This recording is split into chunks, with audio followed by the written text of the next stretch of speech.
Bienvenue à ce 20h, mesdames et messieurs, pour vous informer tout d'abord cette nouvelle investie le 26 avril 2021 par l'Assemblée nationale et ayant pris fonction le 27 avril après la remise et reprise avec son prédécesseur. Le gouvernement Sama Lukonde totalise 100 jours ce mercredi 4 août 2021. Ainsi, une messe d'action des grâces a été organisée au jardin du Premier ministre, messe dont a pris part le président de la République, Félix Antoine Tshisekedi Tshilombo. Occasion pour Sama Lukonde de penser aux Congolais qui sont dans des contrées où la paix et la sécurité sont menacées par les forces négatives.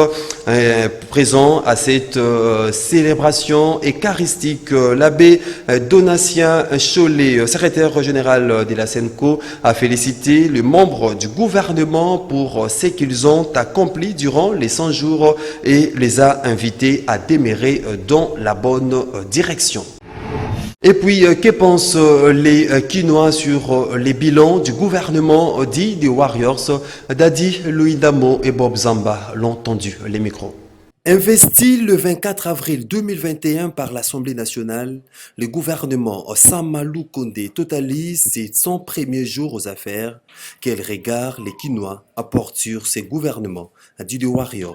Le bilan d'abord est positif parce que le gouvernement a la volonté politique, le gouvernement a la volonté politique, le gouvernement fait les efforts à travers l'état des sièges pour rétablir la paix à l'Est, et le gouvernement est en train de tout faire sur le plan économique, malgré qu'il y a des conservateurs au niveau de la FEC, les Harbert, Youm et consorts, mais le gouvernement est en train de faire les efforts pour qu'il y ait baisse des prix des produits alimentaires. Donc, et sur le plan finance, vous voyez la coopération qu'on vient de reprendre avec la FMI. Ça faisait longtemps la FMI n'écoutait pas, n'aimait plus la République démocratique du Congo. Donc nous devons donner la chance au gouvernement des Warriors. Papa, bango bazal sous la chance te bango bara 2023 bisola bango landambangu yo kimi aussi libota na okimi pour la souffrance obnet au souffrir ba sous la chance te oyo tozali na moni aux avancé atanelo comme côté pona nini na lobi boye surtout soko otala ata na biloko ya koteka biloko ezomata makasi dollar ape eza likolo eloko moko ya malunga izate. Donc tous ensemble la bakonzi ya mboka bakitisela biso dollar pour dollar emati makasi. Uka to sepeli makasi na gouvernement ya Sama Lukonde. Biso peuple vraiment to beteli maboko ayebi musala biloko ekiti to bandiko li ata 3 fois par jour. To moni ata bambutiage vraiment makambwana vraiment bamutiage mususu nete oyo asanefe baoni inauguré wana tomoni bamutiage esili tosepeli même stabilité à dollar tomoni ebandi malembe vraiment tobeteli bango maboko bayebi musala makasi. Dans un autre chapitre, meurtre de l'étudiant congolais Joël Nalou en Inde après qu'ils aient été mis à garde à vue par la police pour possession d'une petite quantité de pilules. La colère est montée d'un cran chez les Kinois. Ce mercredi 4 août 2021, quelques magasins appartenant aux Indo-Pakistanais ont été vandalisés au niveau du quartier Moudi. Nous sommes là dans la commune de Mongafula. Gisèle Toko pour les reportages. C'est la nouvelle du meurtre d'un étudiant congolais en Inde qui a suscité la colère de Kinois ce mercredi. Quelques magasins appartenant aux Indiens ont été vandalisés par les inciviques au quartier Moudi de la commune de Mongafula. Dans d'autres coins de la capitale, tels qu'à Pompage, les magasins des Indo-Pakistanais sont restés fermés toute la journée de ce mercredi par peur d'être vandalisés suite au meurtre de Joël Malou, un Congolais de plus tué au pays de Gandhi. Âgé de 27 ans, il est décédé après qu'il soit mis en garde à vue par la police indienne le dimanche 1er août pour possession d'une petite quantité de pilules d'ecstasy, une drogue illégale. Cependant, d'autres sources renseignent qu'il serait décédé suite à un arrêt cardiaque. Le décès a suscité la colère des ressortissants des pays africains. Ils ont organisé une manifestation devant le commissariat de la police en Inde. Ces manifestants ont réfuté l'affirmation faite par la police. Cela a occasionné la bagarre avec des policiers. Bilan, 6 ressortissants des pays africains ont été blessés lundi lors de cette bagarre dans le sud-est de l'Inde. La police a fait usage des matraques pour les repousser et en a arrêté une douzaine. Rappelons que les ressortissants des pays africains accusent souvent la police indienne d'harcèlement et de racisme. Nombreux d'entre eux affirment qu'ils sont régulièrement détenus sur la base des fausses accusations de trafic de drogue et qu'ils sont quotidiennement victimes de discriminations. Rendons-nous à présent à l'Assemblée nationale où les députés nationaux ont voté pour la 5e fois consécutive la prorogation de l'état des sièges décrété dans les provinces de l'Ituri et du Nord Kivu. C'est malgré l'opposition de certains élus de l'Est de la République démocratique du Congo. Suivez.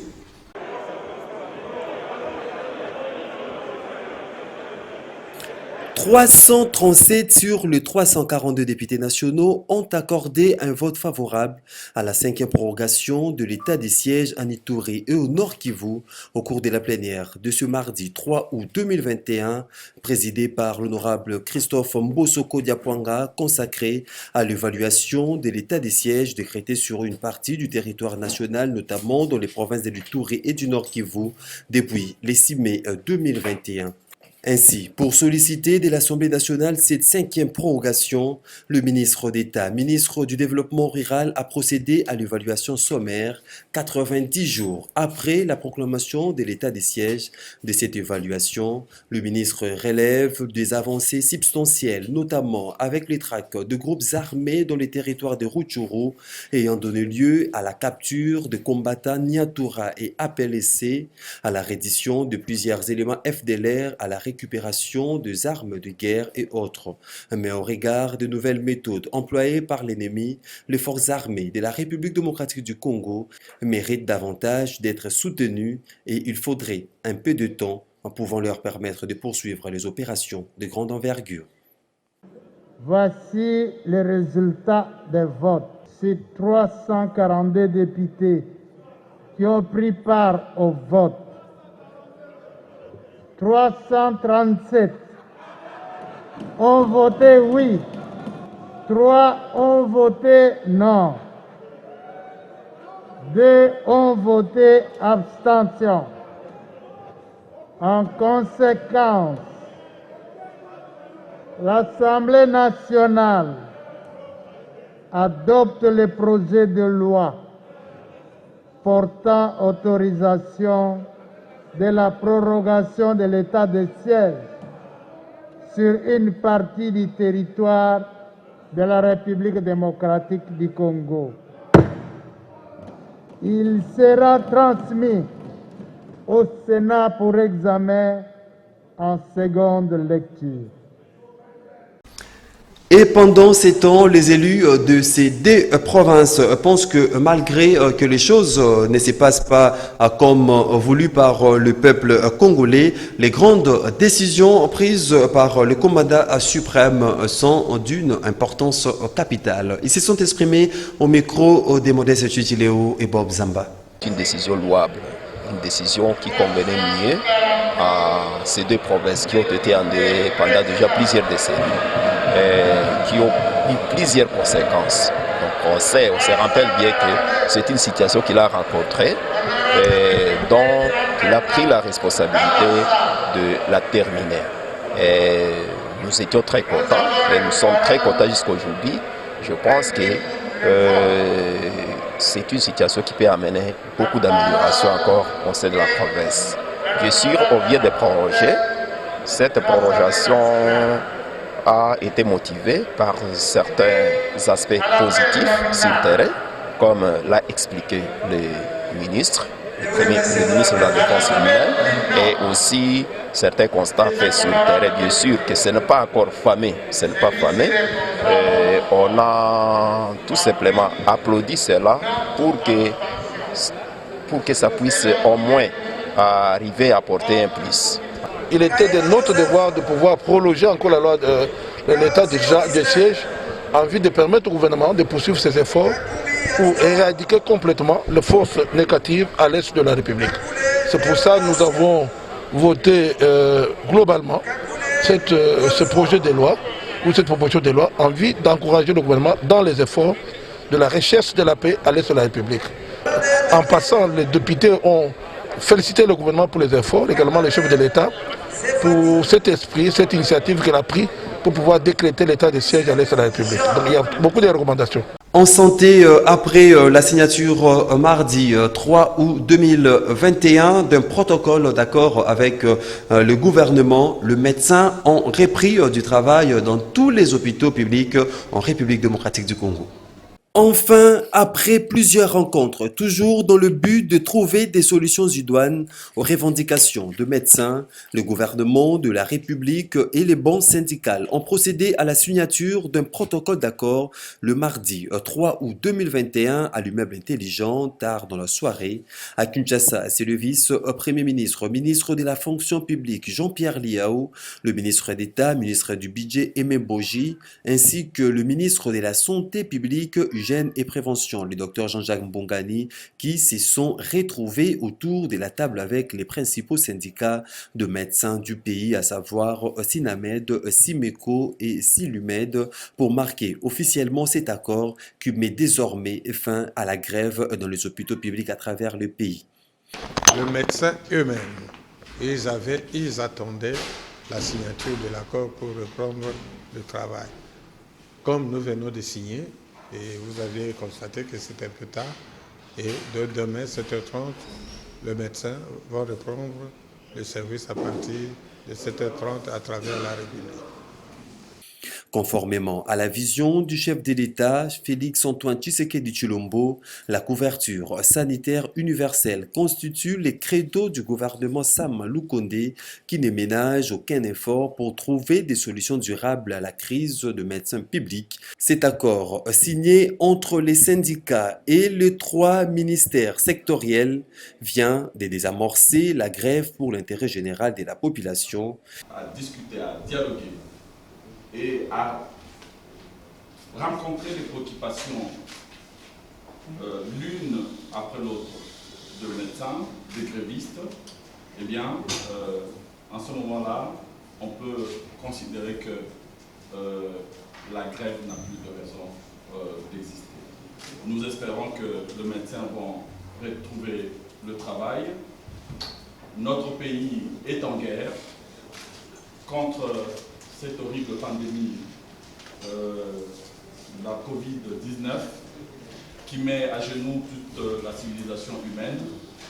Le souhait le plus ardent de votre gouvernement est celui de vous voir être là où vous devriez être, aux côtés des Congolais qui souffrent et qui sont dans les hôpitaux et qui sont en détresse.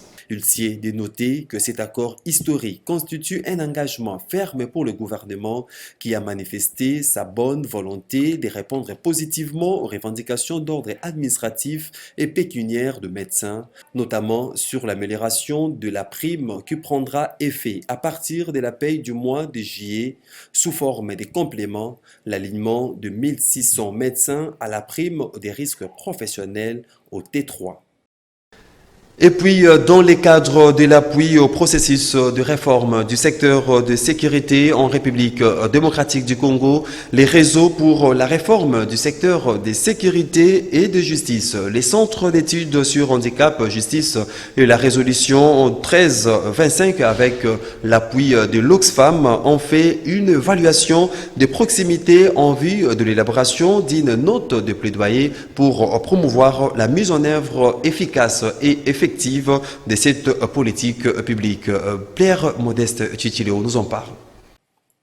Cette évaluation à mi-parcours de la mise en œuvre de la police de proximité dans la commune de Kinshasa effectuée par le Réseau pour la réforme du secteur de sécurité et de justice et le Centre d'études sur handicap, justice et la résolution 1325 avait autre objectif: collecter les données, analyser les exemples, les pratiques et les questions spécifiques pouvant contribuer à l'amélioration des services de protection et des prises en charge des femmes contre les violences au sein de communautés grâce au bon fonctionnement de la police de proximité.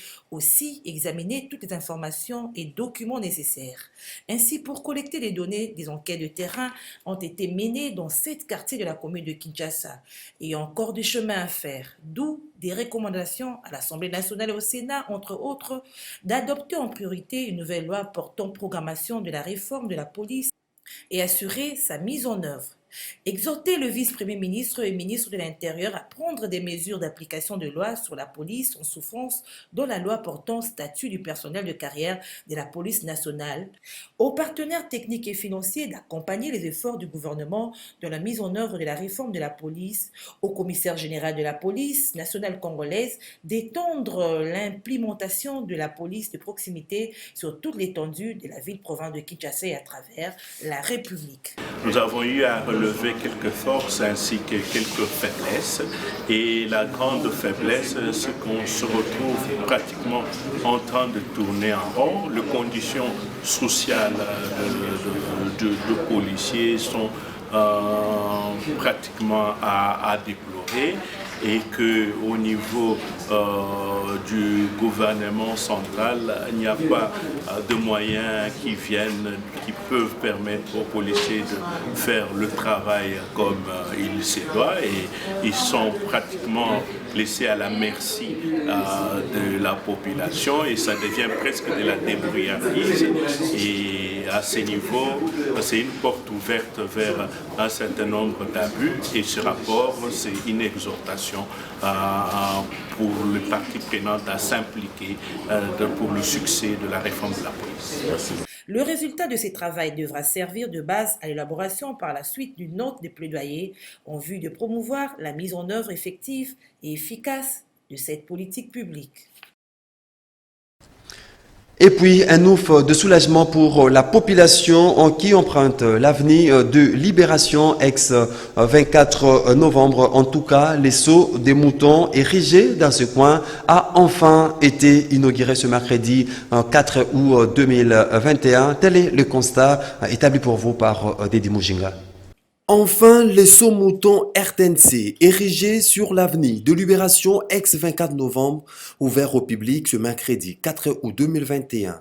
Après un long moment d'attente suite aux travaux qui sont allés au-delà du délai prévu, le véhicule peut enfin circuler dessus. Cela pourra dégager certaines routes secondaires et mettre ainsi fin aux embouteillages monstres qui sévissent dans ces coins. Très satisfait de voir que dans notre pays, il y a maintenant des avancées.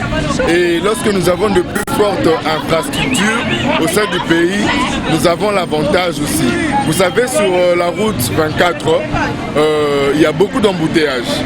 Et nous pensons que l'inauguration de ce saut des moutons sera une des solutions de plus que notre président aura insisté sur la population congolaise pour une bonne circulation pour notre population.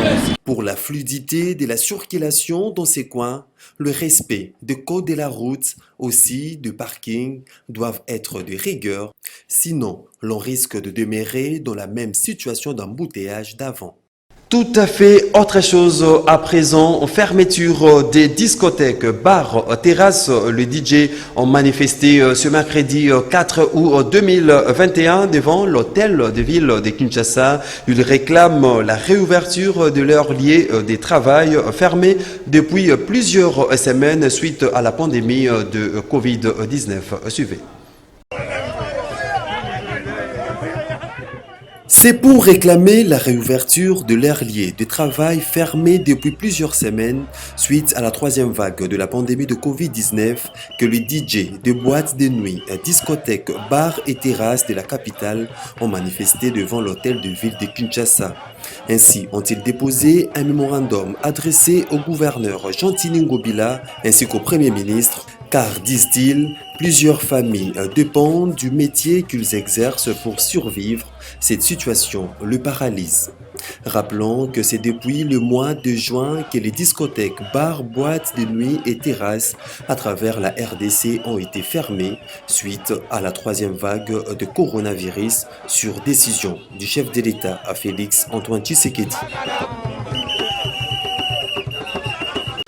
En société, les conducteurs de véhicules sont toujours la cible des éléments de la police de roulage. Ce mercredi 4 août 2021, un chauffeur de voiture privée a fait l'objet de tracasseries policières au niveau de la place Batetela à Gombe. Un comportement déploré par les témoins oculaires de cet incident, d'autant plus que la victime a été vandalisée. Le détail dans ces reportages de Nancy Laetitia Ileka.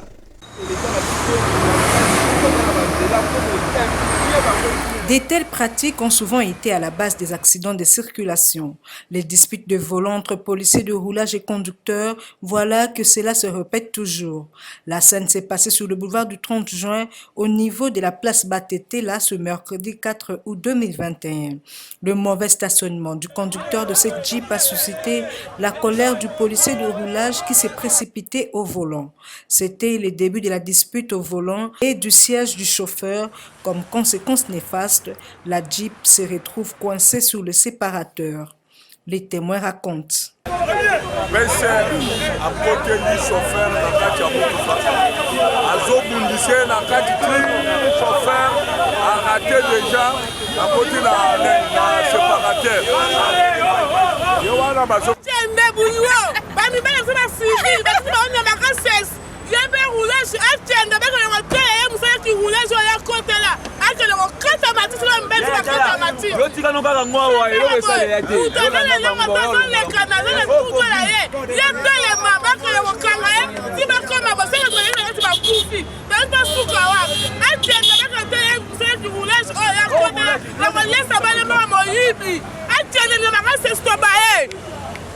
tout cas, ça la chef de l'État se peut au Kangi Moutouma, au Sowe la Nefola, ce qu'on a idée non ni nan.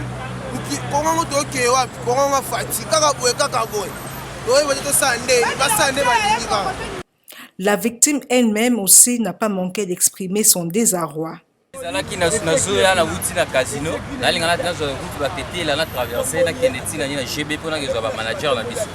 nakomala le monsieur là bafongoli nzela pendant que no bakangaki nzela bapesi passage potoleka ngai siko na telemi disika na telemaki ya zo ya kotanga isi o monsieur longwa liboso bapesi nzela ngana longwa te yoko pesa nga permis na carte rouge ngai sina kopesa concernant linga ngai si papa longwa na nzela moninga zaki liboso alongo iye aza mutu ya kobenda nini Karl Manuel atombola yango pour que no afongola portière apoto.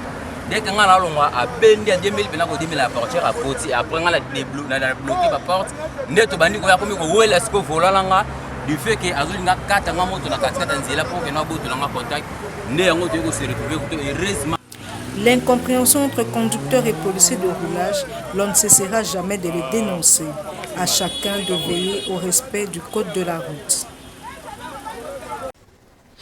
Parlons sport pour boucler complètement cette édition du journal. Les athlètes de la Fédération congolaise des sumo RDC se préparent pour affronter le 2e championnat africain des sumotori hommes qui se tiendra du 12 au 15 septembre au Caire en Égypte. De plus en plus précision dans cet élément des Dadi Louindamo.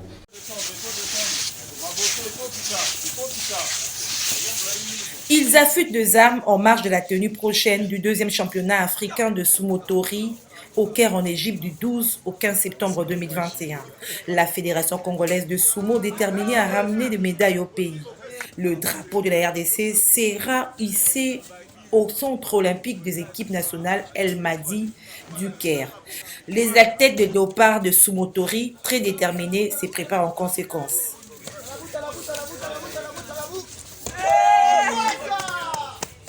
Des athlètes qui ont reçu les réconforts moraux du 2e vice-président de la Fédération national de sumo chargé des techniques, Pablo Bokongo. C'est pour assister nos athlètes, comme nous sommes dans le préparatif de la deuxième édition sumo qui vont se dérouler en Égypte, précisément au Caire. Et nous sommes là pour leur assister à leurs entraînements et voir la performance, comment ça se déroule quand même. Je ne prépare en conséquence. Je sais que nous avons des talents là-bas, le pays du Maghreb et avec d'autres amis. Mais je me prépare vraiment en conséquence. Et vous regardez un peu la façon dont on fait de faire l'entraînement ici, ça promet que nous aurons vraiment des médailles. Donc on n'a pas peur de ça. Donc soyez un peu à ma place, et si l'appui n'est pas là, comment est-ce qu'ils vont engager? Je demande l'appui. Donc c'est l'appui financier. Nous aurons aussi des stages là-bas. Comment est-ce qu'on peut faire un stage sans payer quelque chose? Donc vraiment, on demande au ministère du Sport, notre président de la République et le président de la Fédération, le général Molicho, qui nous aide concernant ces entraînements que nous sommes en train de faire. Vraiment avec la grande dame de notre pays. Donc vraiment, qui nous aide. Donc ça va nous faire du bien si nous aider. Notez que la Fédération africaine de sumotori a retenu pour ce championnat les catégories suivantes: moins de 85 kg, moins de 100 kg, moins de 125 kg ainsi que plus de 115 kg. Voilà qui me fin, mesdames et messieurs, à cette grande édition du journal. Merci à vous de nous avoir suivis.